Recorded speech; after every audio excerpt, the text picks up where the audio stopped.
Bonjour et bienvenue au Bulletin de nouvelles locales en ce 25 mars 2023.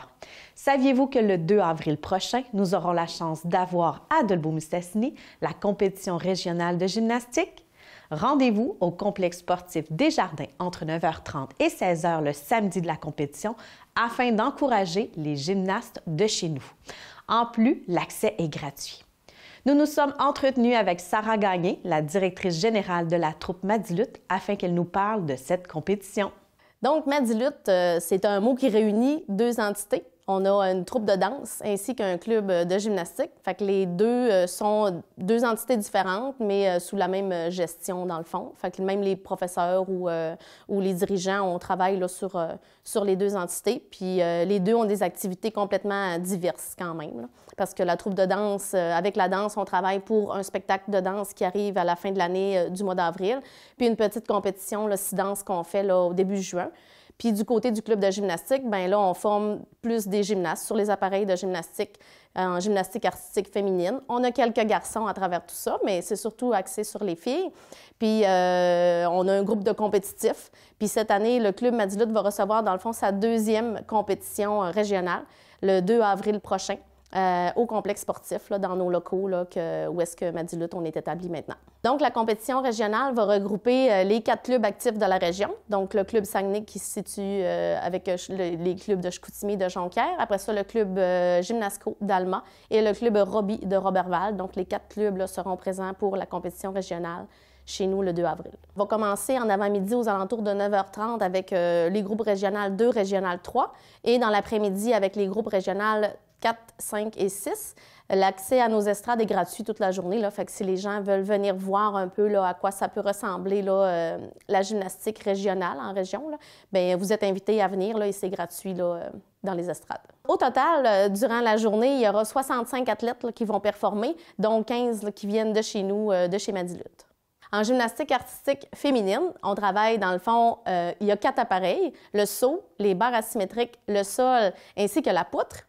Puis en régional, bien là, pour faire d'initiation au trampoline et au tumbling, parce qu'on a moins là, ce sport-là en région, bien on les a ajoutés au circuit régional. Fait que dans le fond, les jeunes ont 6 appareils en ajoutant la trampoline ainsi que le tumbling là, qui vont performer dans ces 6 appareils-là. On a plusieurs bénévoles là, qui travaillent avec nous. Fait que oui, certaines disciplines ont besoin de juges qui sont vraiment formés par la Fédération de gymnastique du Québec pour juger, mais sinon, ils ont besoin d'aide avec eux là, aux tables de juges, ainsi que pour les repas, nourrir tout ce beau monde-là, assurer la circulation. Fait qu'on a environ là, une trentaine de personnes là, qui vont travailler avec nous, bénévoles, là, dans la journée de compétition. Maintenant qu'on est déménagé dans ces locaux-là, là, c'est quelque chose qui est possible, qui n'aurait pas été possible avant. Fait que là, maintenant, on a grandi un peu. On a monté une grande marche.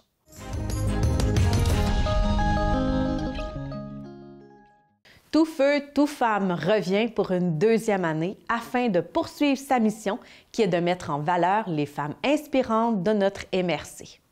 En plus d'un cahier dédié à ces femmes inspirantes dans le Nouvel Hebdo, une conférence aura lieu au complexe Saint-Jean le 30 mars avec la merveilleuse Sylvie Fréchette. Vous pouvez vous procurer des billets sur le site de la Chambre de commerce et d'industrie de Dolbeau-Mistassini dès maintenant. Je laisse la parole à Stéphanie Gagnon et Valérie Tremblay. Tout feu, tout femme, c'est la 2e édition cette année de Tout feu, tout femme. L'an passé, on l'avait fait en formule virtuelle parce que quand on l'a planifié, on ne savait pas quelles seraient les normes sanitaires. Cette année, on a la chance de le faire en présentiel avec la conférencière Sylvie Fréchette qui va nous visiter le 30 mars au complexe Saint-Jean. La conférence est au coût de 20 $ pour les membres de la Chambre de commerce, 30 $ pour le grand public et puis ça commence à compter de 18 h. En fait, on était plusieurs personnes, on a fait des recherches chacun de notre côté, on s'est partagé des idées, qu'est-ce qu'on aimait, qu'est-ce qui nous interpellait, parce que par nos passions extérieures, on était tous attirés par des choses différentes. Puis Sylvie Fréchette, en fait, on l'a lu. Ouais. Puis ça nous a toutes, c'est la seule qui nous a vraiment tout accroché, là, je dirais. Exact. Là. On a été unanimes, on a fait ben oui, Sylvie Fréchette. Oui. Elle a marqué tellement l'imaginaire, c'est un joyau national, Sylvie Fréchette, là, de par sa résilience. Puis elle a aussi un parcours de femme d'affaires qu'on connaît moins. Après sa carrière olympique, elle a eu son entreprise, tout ça. Fait qu'on trouvait que ça pouvait avoir une belle résonance dans le cadre de la conférence. Puis on a été chanceuses, elle était disponible pour les 2 soirs pour le secteur Domaine du Roi, puis pour Marianne Chapdelaine. Fait que les planètes s'alignaient, c'était juste parfait. Mm-hmm.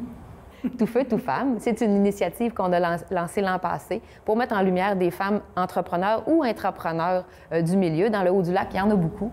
Et puis, on a voulu profiter de l'occasion du mois des droits de la femme pour mettre de l'avant ces belles femmes inspirantes-là.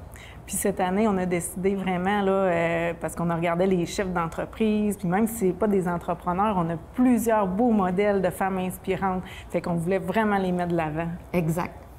Toutes les femmes qui jouent un rôle de leadership dans une entreprise, en fait, peuvent être dans le cahier Tout feu, tout femme que vous allez pouvoir voir dans le nouvel hebdo du 29 mars, où est-ce qu'on va faire le portrait de plusieurs femmes du milieu d'ici. Un projet comme celui-là, on a eu la chance d'être accompagnés par la Chambre de commerce et d'industrie de Dolbeau-Mistassini et de ma belle amie. Donc, c'est ça, c'est plaisant parce que de part et d'autre, ça nous permet de mener à bien une mission. T'sais, nous, on veut informer les gens. Puis avec la Chambre, bien... On est un beau courroie de transmission avec les entreprises, c'est certain. Puis il y a aussi la Chambre de commerce de Normandin qui est impliquée avec nous cette année aussi. Mais nous, on aime tout le temps ça, travailler en partenariat. C'est facile de faire des choses parce que Stéphanie, elle a les idées et puis moi, je suis la courroie de transmission. On poursuit quand même des missions similaires, la Chambre, le média ici. Tu sais, ce qu'on veut, c'est mettre de l'avant les entreprises, les succès, en parler le plus possible. Fait que notre collaboration est naturelle dans un projet comme celui-là. Puis le fun. Pourquoi c'est important aujourd'hui encore de faire briller les femmes? Parce que ça reste encore, je ne veux pas dire marginal, parce que de plus en plus, on en voit, mais ça reste encore pour certaines femmes peut-être un peu... c'est pas un chemin naturel que la plupart vont emprunter. Puis l'an passé, ce qui est ressorti beaucoup de l'édition numéro 1 de Tout fait, tout femme, c'était beaucoup le sentiment d'imposteur que les femmes ressentaient encore. Quand on a eu les discussions, l'an passé, c'était Marie-Lise Pilote qui était notre ambassadrice avec qui on a eu des beaux échanges. Puis au fil des discussions avec les femmes, c'est de « est-ce que j'ai ma place en affaires? Est-ce que j'ai le droit d'être en affaires? » Beaucoup, ça a été ça. Fait qu'on s'est dit « oui, OK, on a encore besoin de normaliser la présence des femmes dans le monde entrepreneurial, mais de plus en plus. Puis des produits comme ça permettent de voir que c'est des femmes de tous les horizons, de tous les types d'industries. Donc, oui, puis c'est important. L'année passée aussi, on avait des politiciennes Absolument. qui avaient aussi ce syndrome d'imposteur-là. Oui, exactement. C'est vraiment typique aux femmes. Fait qu'on veut les mettre en valeur parce que, justement, c'est trop commun encore. Puis au-delà de, justement, de toutes les questions qui sont toujours posées, comment c'est être une femme avec des enfants en affaires, c'est des questions qu'on ne pose pas beaucoup aux hommes, ça. Comment c'est être un papa en affaires? Mais les femmes en affaires, c'est plus qu'une maman qui travaille, c'est une femme en affaires, avec une réalité de femme, oui, mais c'est plus que limitatif, au contraire.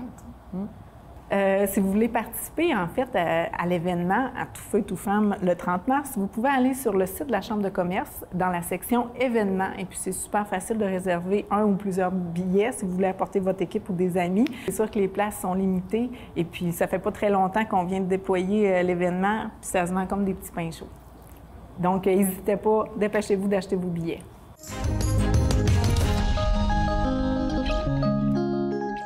Le service de télévision de l'hôpital de Dolbeau-Mistassini a besoin de vous à la maison afin de le sauver. D'ici la fin avril, il faut trouver 5 généreux bénévoles. Nous avons reçu à notre studio M. Michel Saint-Pierre afin qu'il nous parle de l'importance de conserver ce service. Il ne faut pas qu'il passe entre les mains du privé, puisqu'on perdrait tous les profits qui sont réinvestis dans l'hôpital, en plus d'avoir une augmentation considérable des coûts par jour. Écoutons-le. Le mouvement des auxiliaires bénévoles, c'est un mouvement qui était provincial. Et Dolbeau, à un moment donné, un groupe de bénévoles ont décidé de s'associer à ce groupe-là. Et ils sont devenus les auxiliaires bénévoles du Centre de santé Maria-Chapdelaine. Ce mouvement existe depuis 35 ans à l'hôpital de Dolbeau qui s'est enregistré. Ça a été enregistré, si je ne me trompe pas, en 87. Et dans le mouvement de l'hôpital, ce qu'on faisait, ce qui était déterminé au début, c'était le service au café. Pour les gens qui venaient à l'hôpital le matin pour les prises de sang ou les choses du genre. Le magasin qui était ouvert, qui était un magasin au départ pour les tricoteuses qu'on appelait. Beaucoup de lingerie fait au tricot, c'était ça. Et le service aux résidents de l'hôpital. À Noël, à Pâques, les gens se promenaient dans les chambres, ils allaient visiter les malades. Ceux qu'on pouvait, on donnait des petits chocolats dans le temps de Pâques. Quand on avait la permission. Il y avait des petites attentions particulières. Effectivement, effectivement. Et en 2010, à l'initiative de Mme Nicole Gagné, qui était présidente à ce moment-là, et du directeur général, M. Normand Brassard, il avait été décidé que, comme le contrat de télévision privée tombait, et il avait été décidé que les bénévoles, l'hôpital achèterait les télévisions et les bénévoles s'occuperaient du service de télévision. Et ça, c'était le but d'en venir à non pas donner de l'argent au privé, mais de l'argent qui resterait dans l'hôpital. Depuis la fameuse pandémie, avant la pandémie, nous étions 14 qui desservaient le service de télévision. Ça veut dire que chaque bénévole faisait environ 1h30 par 15 jours à ce moment-là, pour une journée par 15 jours. Mais suite à la fameuse pandémie, les gens ont délaissé et on est obligé d'interrompre un service un certain bout de temps. Et quand il est venu le temps de le reprendre, les gens n'ont plus voulu revenir. Les gens avaient peur de la pandémie. Des personnes étaient âgées. Il y en a que leurs enfants ne voulaient plus que la madame vienne faire le service de télévision parce qu'ils avaient peur. Par contre, moi, j'ai toujours dit, il y a moins de danger pour moi à l'hôpital que j'en ai chez, un exemple, dans un magasin au centre-ville. Parce que quand je fais mon service, je suis habillé en conséquence. Et j'ai jamais arrêté. Et on est deux qui ont réussi à tenir le service de télévision depuis ce temps-là à bout de bras, comme on dit. Et c'est pour ça que présentement, on est à la recherche de bénévoles pour venir nous aider. Parce que si jamais on n'a pas de bénévoles, malheureusement, on va être obligé de remettre ça au privé. Au niveau de la technique, c'est pas compliqué. Les télévisions sont toujours là. On n'a pas à déplacer des télévisions ou à faire des choses du genre. Et c'est une manette, comme une manette de télévision, que quand on arrive où la télévision, si le résident veut l'avoir, on appuie sur un bouton et hop, ça rouvre là, automatiquement la télévision. C'est pas plus compliqué que ça. C'est rien de compliqué. Et les gens, ce qu'ils font, ils font payer tout de suite les gens. Par contre, on sait que bien des gens n'ont pas l'argent avec eux autres dans leur poche. S'ils ne l'ont pas, c'est pas compliqué. Nous autres, on leur donne une enveloppe avec les renseignements dessus. Et il y a une boîte dans l'hôpital. À chaque étage, il y a une boîte. Et les gens prennent leurs enveloppes, mettent ça dans notre boîte qui est bien identifiée, service de télévision. Et ils nous mettent ça là-dedans et on n'a aucun problème. Les gens nous payent. Mais si la personne n'a pas d'argent, on lui laisse la télévision pareil pour tout de suite, là. On n'attend pas qu'il nous paye pour lui donner, là. Le service de télévision est important parce qu'au privé, le service de télévision, si on prend l'hôpital de Chicoutimi présentement, où il y a quelques mois, là, il coûtait 15 $ par jour pour avoir la télévision. À Dolbeau, il n'y a pas longtemps, c'était 7 par jour, donc plus que la moitié de moins. Présentement, dû à l'augmentation du câble de Vidéotron, nous avons dû malheureusement augmenter nos prix, mais nous sommes à 9 $ du service par jour. Et la personne qui le prend pour 7 jours, au lieu de charger 63 $, on charge 50 pour une semaine. C'est pour ça. Et de plus, l'argent qui provient des revenus du service de télévision revient dans l'hôpital. Parce que nous autres, l'argent, les revenus qui sont faits, nous sont redonnés par le CIUS et nous autres, c'est nous autres mêmes qui gérons ce revenu-là, que nous distribuons dans l'hôpital à la demande, soit des clients qui nous demandent « on aimerait savoir telle chose », ou à la demande des travailleurs mêmes qui nous disent « il nous manque des événements, il nous manque du matériel qu'on pourrait avoir, mais on n'est pas capable de l'avoir ». À ce moment-là, nous autres, on réagit et on donne de l'argent pour qu'ils puissent acheter ces objets-là qu'ils ont besoin. À l'intérieur de l'hôpital, dans la hall centrale, là, non loin, il y a un bureau, c'est le service du bénévolat, c'est bien indiqué. Et il y a le magasin aussi, que les gens peuvent passer au magasin de l'hôpital, donner le nom là, ou ils peuvent m'appeler personnellement à mon téléphone, j'ai aucun problème avec ça, dans le 418-671-3027. Si, moi, mon but là, pour l'instant, là, c'est d'être au moins 8 personnes. Présentement, on est 3. Depuis qu'on a commencé à faire l'annonce, là, j'ai un monsieur qui s'est intégré à nous autres. Mais moi, j'en voudrais 5 autres pour pouvoir faire que le bénévole vient une fois par 15 jours. Il donne à peu près 1h30. 1h30, c'est pas long, là. C'est pas long parce que de plus, quand on se promène dans les chambres, on jase avec les résidents, les malades. Et il y en a beaucoup qui ont besoin et que quand ils nous voient arriver, là, c'est le sourire. Ils ont placote avec eux autres. C'est pas beaucoup demandé. C'est même, quand on sort de là, des fois, on est très heureux parce qu'on a contacté du monde, puis on a ri, on a placoté, on fait des farces avec eux autres. Et les gens ont besoin de ça.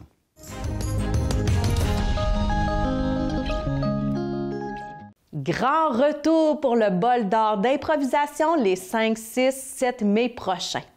Les inscriptions sont terminées, les 12 équipes sont sélectionnées. La vente de billets et de passeports est maintenant en ligne sur le site de la salle de spectacle. Il ne faut surtout pas manquer cette 17e édition. Qui de mieux pour nous jaser de cette fin de semaine d'impro que Pierre-Yves Bédard et Sébastien Roy? La 17e édition. Prise 4. Prise 4. ça fait tellement longtemps qu'on rêve de faire un bol d'or, parce qu'on va se rappeler que pendant la pandémie, en fait, la pandémie est débutée au mois de mars. Nous, on était prêts, là. On était prêts à en faire un au mois de mai. Elle a cancellé. Cette année-là, l'autre d'après, mais là, cette année, on revient. Puis, tout s'annonce comme de quoi on va en faire un. On y croit. Très fort, très fort. Donc, ça va se passer le 5, 6 et 7 mai. Depuis les 20 dernières années, le bol d'or, c'est toujours la première fin de semaine complète de mai. Donc, 5, 6 et 7 mai. Donc, cette année, on retourne à la salle de spectacle. Oui, dans le foyer de la salle. Dans le foyer, et on revient avec la formule un peu cabaret, avec les estrades à l'arrière. Donc, les gens pourront venir assister à ça en grand nombre. On attend des fois 250, 300 personnes le samedi soir. Là, dans mes souvenirs, j'ai une photo qui reste gravée de monde. Il n'y avait même plus de place assis. Du monde debout. Le monde était debout. Puis, on retourne à une ancienne formule du bol d'or d'auparavant. C'est que le samedi soir, on se transporte dans la salle de spectacle. Oui. Et c'est le grand retour d'Improvor. On peut dire une exclusivité mondiale, je pense. Il y a pas... Tout à fait. Ben, j'en ai jamais vu ailleurs. Et je pense pas qu'il y en aura d'autres. Donc, Jimmy Doucette sera sur place pour faire un Improvor cette année. Très content de le recevoir. Là. Notre ancien concept de la floche royale, ça marchait quand même très bien. Mais je trouvais ça le fun de réinviter Jimmy pour le grand retour du bol d'or. Oui, parce que ça aurait pu être notre 20e anniversaire aussi. Ah, ça, là, oui. Faut pas trop y penser. Faut pas y penser. 12 équipes en compétition. On va avoir des équipes hors concours aussi pour 2 matchs hors concours qui vont avoir lieu le vendredi soir, samedi matin, samedi toute la journée, les finales le dimanche. On a des anciens qui reviennent, nos champions en titre, les Power Slovaques. À notre grand plaisir, au plaisir du public, ils vont être là. Oui. Après ça... Leurs épouses. Dans les hallos. Les always avec elles. Oui, on a les gagnants de Impro en 4 coins, Nicolas Drolette qui vient, qui vont d'ailleurs s'appeler Impro en 4 coins, le nom d'équipe. Oui, avec Guillaume Bouvrette et une gang extraordinaire de la ville de Québec, là, pour avoir assisté à de l'impro en masse à Québec dans mes années universitaires. Puis encore aujourd'hui, ça va déchirer. Oui, le Red Champagne est de retour. Le Red Champagne aussi, toujours là, toujours fier d'être là. On a plusieurs équipes de la région, d'ailleurs. On a les Sympathiques, si je ne me trompe pas. Oui, on a de Saguenay. De Saguenay. Les Légendes, oui. Hein, qui est ma gang de théâtre, là. Puis on a des équipes d'un peu partout, des nouvelles comme des anciennes là, qui font des retours. Notre ambassadeur, Alex Laroche, va être de retour aussi dans la région. Oui. Et puis, on a vraiment hâte de voir tout le monde là, pour une belle fin de semaine d'impro à Dolbeau, comme ça se passait dans l'ancien temps.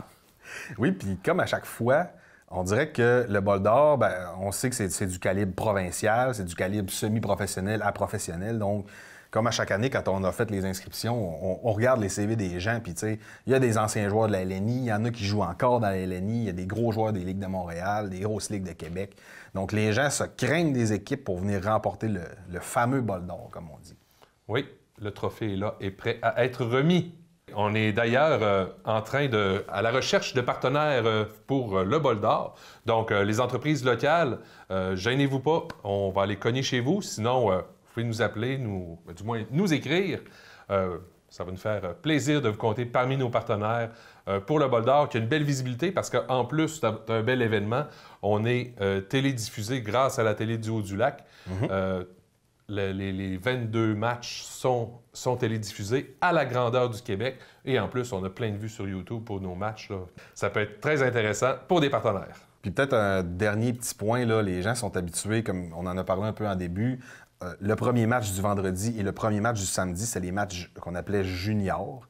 Mais cette année, on a tellement eu de demandes d'équipes qui étaient à la fois universitaires et collégiales, qui sont un peu plus jeunes, qu'on sait qu'ils sont du bon calibre d'impro, mais peut-être pas assez pour compétitionner dans le bol d'or. On a choisi 2 de ces équipes-là. Oui. Des jeunes de 17-18 ans, une gang du Saguenay et une gang de Dolbeau, et les environs là, qui vont se disputer ces 2 matchs-là. On trouvait que c'était le fun de leur donner cette vitrine-là, même si on les a pas choisis officiellement dans la sélection. Ça va être de très bons matchs. Puis sinon, pour les prix, on a quand même décidé de garder ça. En fait, c'est une des valeurs du bol d'or que ce soit à prix populaire. Donc cette année, on a eu une très légère augmentation, mais rien qui va surprendre les gens. J'ai pas les détails sous la main, mais ça tourne autour de 10-15 piastres là, par jour, peut-être un peu plus pour le samedi. Le samedi, je pense que c'est 20. Mais... À peu près, avec le passeport qui revient, il me semble, à 40. Oui, donc tout à fait, 40 $ pour la fin de semaine pour le passeport. Billets qui vont être en vente, là, d'ailleurs, sur le site de la salle de spectacle. Alors, vous pouvez réserver ça tout de suite. Mettez ça sur votre agenda. Première fin de semaine complète de mai, 5, 6, 7 mai. Mettez ça sur votre agenda. Venez nous voir, ça va vraiment être quelque chose de bon.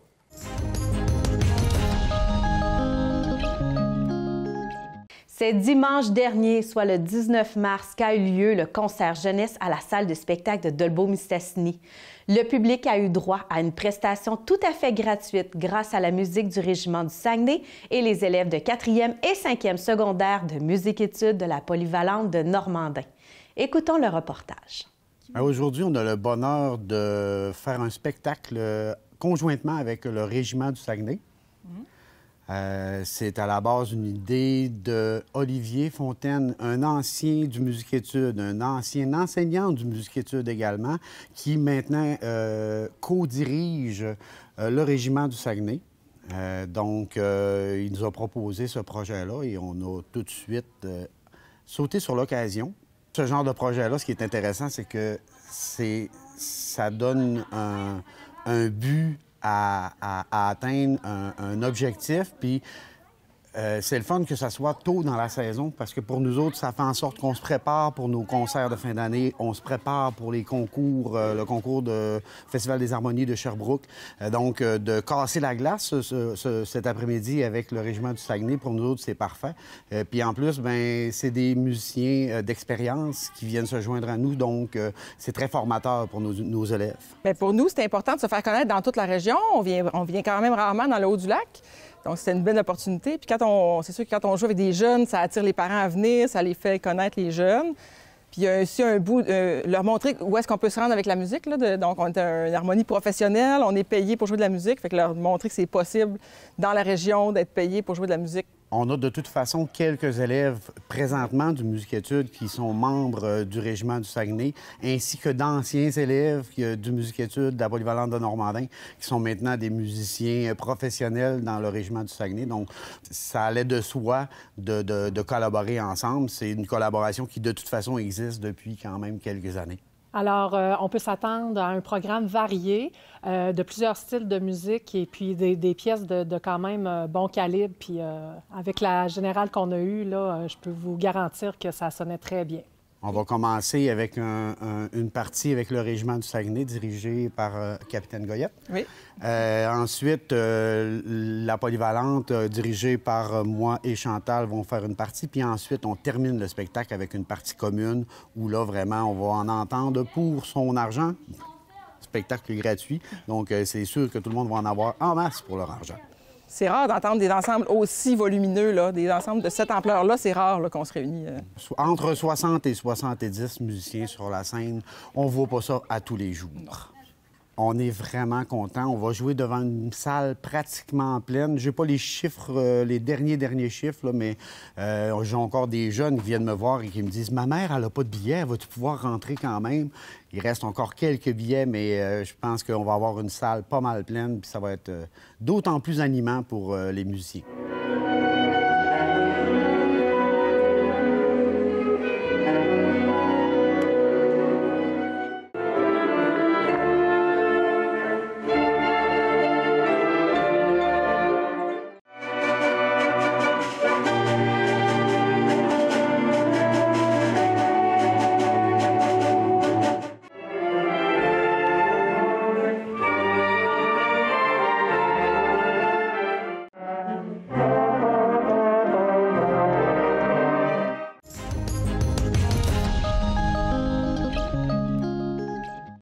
C'est ce qui complète le bulletin de cette semaine. Si vous avez des nouvelles à nous partager, n'hésitez pas à communiquer avec nous.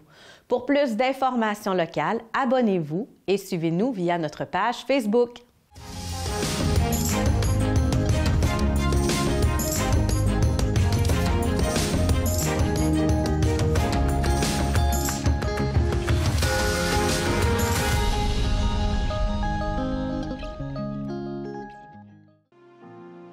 Je m'appelle Mihaela Radu. Quand j'ai commencé le bénévolat, c'était pour voir un peu comment ça marche. Tu peux te développer un peu plus quand tu commences notre vie. Tu commences de zéro, c'est pas facile. Mais le bénévolat m'a aidé beaucoup. C'est important de faire le bénévolat avec la passion.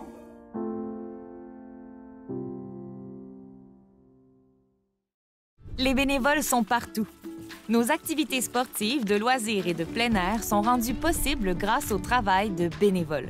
Ici, les bénévoles vous permettent de faire du sport dans votre quartier. Ici, les bénévoles participent à la tenue d'événements locaux. Ici, les bénévoles assurent l'entretien et la signalisation des chemins de randonnée. Dans votre centre communautaire de loisirs, votre association sportive ou votre club de plein air, tout prend vie grâce aux bénévoles.